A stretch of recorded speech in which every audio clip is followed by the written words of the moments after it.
Hey folks, it's me, Alex, and this is my Module 6 discussion post. I apologize for the lighting and such. I just got back home after a while away. So, glad to be back. Let's see. Describe a recent group or team. So, I'm going to talk about sailing again. Here's a quick recap from another discussion. Charlie, it's his alias, is the owner of the boat. He's the skipper and the captain, and the de facto leader of the team. He runs it, owns it, sails it, commands us, the whole thing. His vision is to win the races. It's as simple as that. And we all share that vision, but his leadership skills are lacking severely. How so?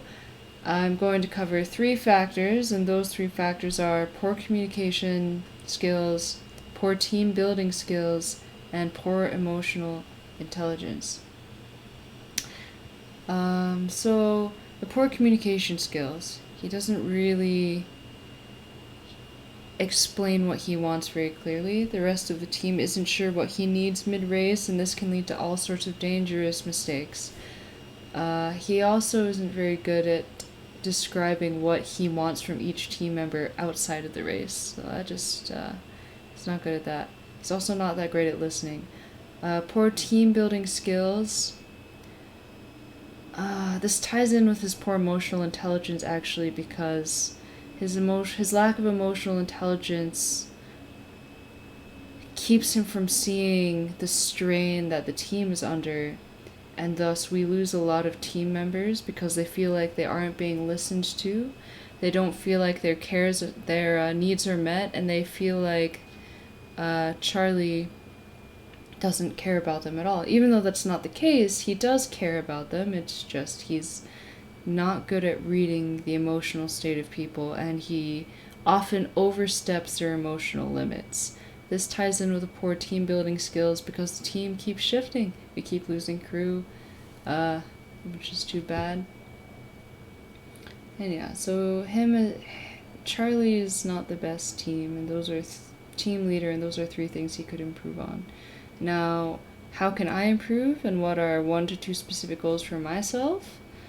I'm going to go over 2 things, even though I know that there are several ways I can improve. And those 2 things are my communication planning, forming effective communication plans, and then the second point is improving my ethos, as mentioned in previous modules.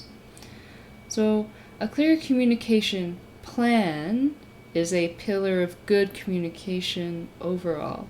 So this plan covers how you talk, when you talk, like is it going to be over phone, email, how often, etc. In the past, I've had several unsuccessful communication plans. I've been club leaders in high school. I've led some teams in my computer chip processing job and at the YMCA. And these communication plans fell apart for a number of reasons. Some people were unfamiliar with the technology that was in the plan to communicate. Others simply refused to use the technology that we agreed to communicate. And some people were on time for their responses, while others would be over a week late. They simply wouldn't follow the plan. But it's not about them. I can't control them. I can only control me. So there's a lot that I can do to help. So as a leader, what I can do is just do my best to create a plan that suits the most people. According to the source that I'm linked below, it's called Strategizing Communication. The communication plan, all laid out in the document for the rest of the team to see, actually isn't the most important part of the plan. Rather, the process of creating the strategies within the plan is what cements it. It's not the plan itself. Making that plan is the organizing principle. The book wants to stress the importance of the nuance and flexibility that you need to make success happen while you're learning about decision-making models or clear-cut communication plans, the sorts of plans that you see clearly laid out in the textbook or in the module. The book wants to remind you that there's a lot of nuance that you've got to remember. Now for point number 2, my ethos. I know that this can be improved with something as simple as sitting up straight, smiling, positive communication, being there all the time. I understand that I need to work on my energy. I'm a bit tired lately, so it's kind of hard to keep up that level of ethos that I want. The kind of person that I want to be seems to require more energy than I've got right now. But I'm at several crossroads of my life right now, and it kind of comes with a fragmentation of identity, so as soon as I decide who I want to be these next several years, I can work on being that person. For now, I have to sift through the fragments of my old life, pick out the parts that I like still, and just build that person. So yeah, it just takes a bit of energy, but it's all about the confidence. So working on the ethos and working on the communication plan. Thanks so much.